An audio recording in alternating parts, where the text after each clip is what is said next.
ക്രിസ്തുവിൽ വീണ്ടും ജനിക്കപ്പെട്ട ഒരു വിശ്വാസിയുടെ ഹൃദയത്തിൽ ക്രിസ്താനുരൂപനായ പുതിയ മനുഷ്യൻ ജനിക്കുമ്പോൾ പഴയ മനുഷ്യൻ മരിക്കുന്നില്ല എന്നത് യാഥാർത്ഥ്യമാണ്. ജഡം അവൻ്റെ അവയവങ്ങളിൽ തന്നെയുണ്ട്. അവൻ്റെ ശരീരം ജഡമായും ദേഹി സ്വയമായും അവനിൽ തന്നെയുണ്ട്. ആത്മാവ് മാത്രമാണ് ആ അവസരത്തിൽ വീണ്ടും ജനിക്കപ്പെട്ടിരിക്കുന്നത്. ഇനി ആത്മാവിൻ്റെ തലത്തിലേക്ക് ദേഹിയും ശരീരവും എത്തേണ്ടതുണ്ട്.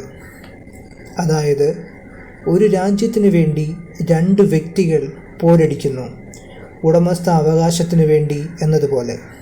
പഴയ മനുഷ്യനായ ജഡം പുതിയ മനുഷ്യനായ ആത്മാവിനെതിരെയും പുതിയ മനുഷ്യൻ പഴയ മനുഷ്യനെതിരെയും പ്രവർത്തിക്കുന്നു. ഇവരുടെ മോഹങ്ങളും സ്വപ്നങ്ങളും പരസ്പര വിരുദ്ധങ്ങളാണ്. ഇതിനെയാണ് ആദ്യം ഒരു വിശ്വാസി നേരിടുന്ന ആത്മീയ പോരാട്ടം എന്ന് പറയുന്നത്. ഈ പോരാട്ടം നമ്മിൽ വരുന്നത് വീണ്ടും ജനിച്ചതിന് ശേഷം മാത്രമാണ്. കാരണം പരിശുദ്ധാത്മാവ് നമ്മിൽ വരുന്നതിന് ശേഷമാണ് നമ്മുടെ ഹൃദയത്തിൻ്റെ ദുഷ്ടത നമുക്ക് വെളിവാകുന്നത്, ആ ഉണർവ് നമ്മെ ഞെട്ടിക്കുന്നത്. ഒരു കുളത്തിൽ പൂർണ്ണമായും മുങ്ങി നിൽക്കുന്ന ഞാൻ നനഞ്ഞിരിക്കുന്നു എന്ന ബോധ്യം എനിക്കില്ലാത്തതുപോലെ, എന്നാൽ ഞാൻ കരയിലേക്ക് കരയേറുമ്പോൾ ഞാൻ നനഞ്ഞിരിക്കുന്നു എന്ന സത്യം ഞാൻ അറിയുന്നത് പോലെയാണ് ഇതും. പഴയ മനുഷ്യനുമായുള്ള യുദ്ധം നമുക്ക് ഒരിക്കലും നിർത്താൻ കഴിയുന്നതല്ല.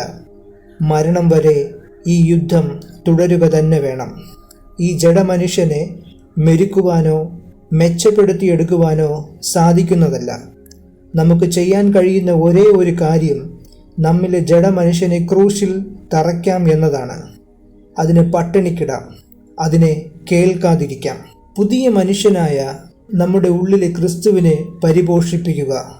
വചനമെന്ന അപ്പം കൊണ്ടും പരിശുദ്ധാത്മാവെന്ന പാലുകൊണ്ടും ഇത്തരത്തിൽ പുതിയ മനുഷ്യനായ ക്രിസ്തുവിനെ നമ്മിൽ വളർത്തിയെടുക്കുമ്പോൾ പഴയ ജഡമനുഷ്യൻ വിശന്ന് ദുർബലനായിക്കൊണ്ടിരിക്കും.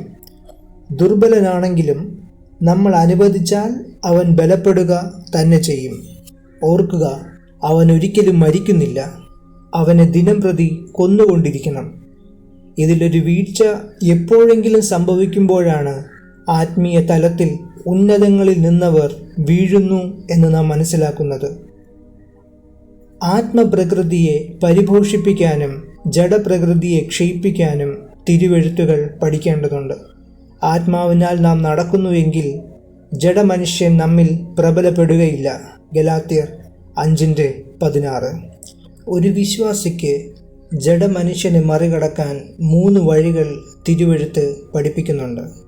ആദ്യത്തേത് ബൈ ആംപ്യൂട്ടേഷൻ, രണ്ടാമത്തേത് ബൈ മോർട്ടിഫിക്കേഷൻ, മൂന്നാമത്തേത് ബൈ ലിമിറ്റേഷൻ.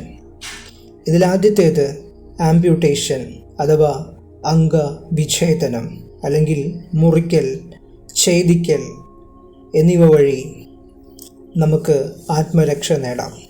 അതായത് cutting of or cut off. ശരീരത്തിൻ്റെ ഏതെങ്കിലും ഒരു ഭാഗത്തെ മുറിച്ചു മാറ്റുന്നത് പോലെ പാപം ചെയ്യാൻ നമ്മളെ പ്രേരിപ്പിക്കുന്ന ആ അവയവത്തെ മുറിച്ച് മാറ്റണം എന്നാണ് ഇവിടെ ഉദ്ദേശിക്കുന്നത്. അതായത് മത്തായി എഴുതിയ സുവിശേഷം 18-ാം അധ്യായം അതിൻ്റെ 8 മുതൽ 9 വരെയുള്ള വാക്യങ്ങളിൽ കൈ ഇടർച്ച വരുത്തിയാൽ അതിനെ വെട്ടിക്കളക, കണ്ണ് ഇടർച്ച വരുത്തിയാൽ അതിനെ ചൂഴ്ന്ന് എടുത്ത് എറിഞ്ഞു കളക എന്ന് വചനം പറയുന്നുണ്ട്. അക്ഷരാർത്ഥത്തിൽ ഇങ്ങനെ ചെയ്യണം എന്നല്ല ഇവിടെ ഉദ്ദേശിക്കുന്നത്. പക്ഷേ മോഷ്ടിക്കാൻ പ്രേരണ വരുമ്പോൾ കൈ ഇല്ലാത്തവനെ പോലെ നിൽക്കുക. കണ്ണുകൊണ്ട് പാപം ചെയ്യാൻ പ്രേരണ വരുമ്പോൾ കണ്ണ് ഇല്ലാത്തവനെ പോലെ നിൽക്കുക. കാലുകൾ കൊണ്ട് പാപം ചെയ്യാൻ പ്രേരണ വരുമ്പോൾ കാലുകൾ ഇല്ലാത്തവനെ പോലെ ഇരിക്കുക. അതാണ് ഇവിടെ ഉദ്ദേശിക്കുന്നത്.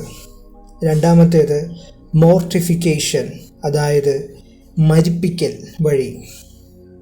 അതായത് കൊലോസ്യർ 3-ാം അധ്യായം 5 മുതൽ 10 വരെയുള്ള വാക്യങ്ങളിലും റോമൻ 8-ാം അധ്യായം അതിൻ്റെ 13-ാം വാക്യത്തിലും അവയവങ്ങളെ മരിപ്പിക്കുക എന്ന് പറയുന്നുണ്ട്. അതായത് നമുക്ക് മുറിച്ചു മാറ്റാൻ കഴിയാത്ത ചില കാര്യങ്ങളുണ്ട്. ഇവ മറ്റ് ഏതെങ്കിലും നിലയിൽ നീക്കം ചെയ്യപ്പെടണം.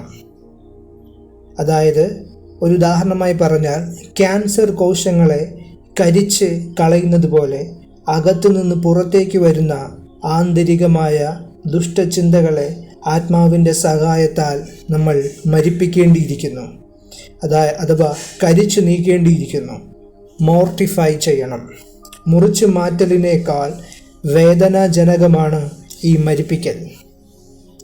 ഒറ്റവാക്കിലെ അർത്ഥത്തിൽ പറഞ്ഞാൽ ഡിസിപ്ലിൻ കൊണ്ടുവരിക.